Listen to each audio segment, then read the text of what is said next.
السلام عليكم. اليوم ان شاء الله نشارك معكم واحد الوصفه بسيطه ومغذيه وسهله التحضير بالشوفان. غنشوف معكم المقادير بالتالي ان شاء الله. كناخذ هاد الشوفان، وزلافه ديال الشوفان حبه كامله. كناخذ واحد الزلافه وتناخذ جوج لاف ديال الماء دافي او بارد بحال كندير فهاد الكسرونه هادي.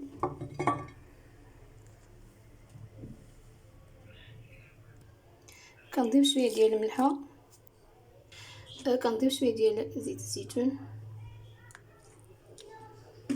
الشوفان دغيا كيشرب كيضرب الحجم ديالو. صافي كنديرها فوق البوطه باش كطيب ان شاء الله.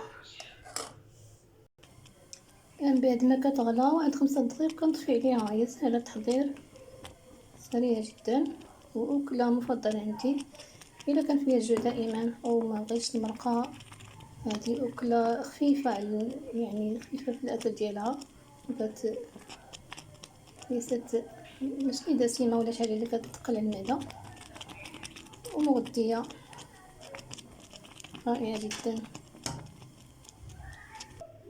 هذه هي العصيده من بعد ما وجدت، خفيفه ومغذيه ومشبعه، أكلة سريعة رائعة جدا. غادي شوية ديال زيت الزيتون، زينة بزيت الزيتون أو الزبدة على حسب الذوق، أو زينة بشوية ديال الكركاع. عين الجمال واختياري، غير متواجد عندي في البيت. أنا شاركت معكم هذه الوجبة فطور أو عشاء، خفيف ورائع جدا وسهل التحضير ومغذي ومشبع. بسم الله، رائعة. بسم الله، مذاق روعة.